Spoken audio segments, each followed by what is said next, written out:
नमस्कार, मैं हूं राहुल शर्मा। आप देख रहे हैं SP9 न्यूज। स्वागत है आप सभी का आज की इस बड़ी खबर में। बड़ी खबर की शुरुआत गुलाम नबी आजाद से। क्या गुलाम नबी आजाद अब बीजेपी में कई बड़ी जिम्मेदारियों को संभालने वाले? जी हाँ, अभी तक चर्चा थी कि गुलाम नबी आजाद कांग्रेस की तरफ देख रहे हैं। जिस तरह से उनके साथ के कई नेता कांग्रेस की तरफ चले गए, कांग्रेस की तरफ उनका रुख देखने को मिला।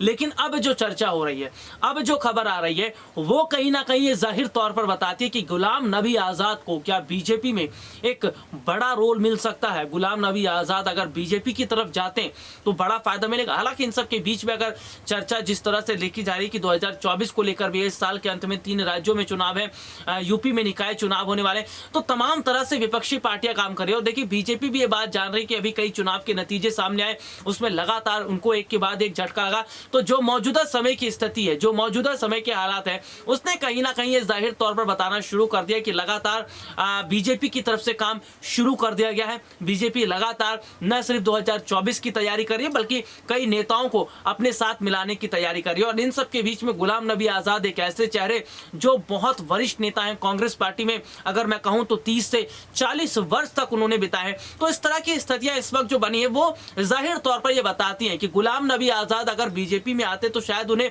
जम्मू कश्मीर में एक बड़ा रोल दिया जा सकता है, जम्मू कश्मीर की तरफ उन्हें भेजा जा सकता है, क्योंकि वहां पर बीजेपी के लिए कोई बड़ा रोल है नहीं, वहां पर बीजेपी के लिए कोई बड़ा नेता है नहीं। तो इस तरह से अगर हम देखें, गुलाम नबी आजाद एक मुस्लिम चेहरा भी हैं और लगातार वो जम्मू कश्मीर की भाषा को समझते हैं, लगातार जम्मू कश्मीर के लोगों को समझते हैं। तो जो इस वक्त के हालात हैं, वो ये जाहिर तौर पर बताते हैं कि गुलाम नबी आजाद जैसे नेताओं की कहीं ना कहीं अगर बीजेपी में वापसी होती तो ये बीजेपी के लिए बहुत अच्छी बात रहेगी। और आने वाले समय के अंदर एक बड़ा फायदा जो है वो बीजेपी को मिलता नजर आएगा और कांग्रेस जो है शायद हाथ पर हाथ धर के बैठी रह जाएगी। आज के लिए तहीं आपसे फिर दोबारा मुलाकात होगी, तब तक के लिए इजाजत दीजिए। नमस्कार।